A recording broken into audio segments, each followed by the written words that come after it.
মাওলানা মাহমুদুল হক হাফিজাহুল্লাহকে 3 বছর পর আপনারা মুক্তি দিয়েছেন। আমরা মাওলানা মাহমুদুল হক হাফিজাহুল্লাহর মুক্তিতে শুকরিয়া প্রকাশ করছি। কিন্তু ভালো করে মনে রাখবেন, মাওলানা মাহমুদুল হক হাফিজাহুল্লাহকে মুক্তি দেওয়ার অর্থ এই নয় যে আপনারা মধুখালীর আমার ভাইদের শাহাদতের ঘটনা আমাদেরকে ভুলিয়ে দিবেন। কিন্তু আমরা ধর্মীয় সম্প্রীতিতে বিশ্বাসী, তাই বলে আপনি আমাদের ভাইদেরকে ফরিদপুরে পিটিয়ে মারবেন? আমি হিন্দু সন্ত্রাসীদেরকে বলবো এটা গুজরাট নয়, এটা বাংলাদেশ। আমি হিন্দুদেরকে বলবো এটা দিল্লি নয়, এটা বাংলাদেশ। আমি বলবো এটা ইন্ডিয়া নয়, এটা শাহজালালের পুণ্যভূমি বাংলাদেশ।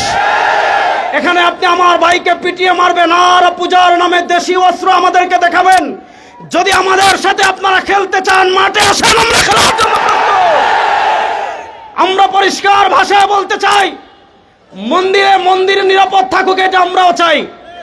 মন্দিরে যারা আগুন লাগিয়েছে তাদের বিচারের সম্মুখীন করা হোক, এটা আমরাও চাই।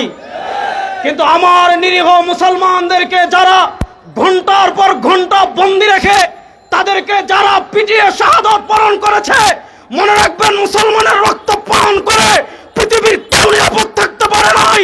আপনারা বলবেন না, এই রক্ত কথা বলবে ইনশাআল্লাহ। আমি সর্বশেষ আরেকটা কথা বলে শেষ করছি। বাংলাদেশে আপনারা বিভিন্ন ইস্যু চেঞ্জ করেন, একটাকে ঢাকার জন্য আরেকটা আনেন, আরেকটাকে পিছনে ফেলার জন্য আরেকটা আনেন।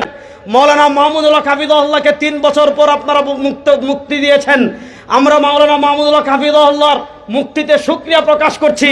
কিন্তু ভালো করে মনে রাখবেন, মাওলানা মাহমুদুল হক হাফিজাহুল্লাহকে মুক্তি দেওয়ার অর্থ এই নয় যে আপনারা মধুখালীর আমার ভাইদের শাহাদতের ঘটনা আমাদেরকে ভুলিয়ে দিবেন। আমরা শাহাদতের দাবি, আমাদের ভাইদের রক্তের দাবি আদায়ের জন্য আমাদের নেতৃবৃন্দ যদি আমাদেরকে নির্দেশনা দেন, আমাদের নেতৃবৃন্দের আনুগত্য চূড়ান্তভাবে প্রকাশ করে আমার ভাইয়ের রক্তের বদলা নেওয়ার জন্য আমরা প্রস্তুত আছি না ইনশাআল্লাহ। আসসালামু আলাইকুম ওয়া রাহমাতুল্লাহ।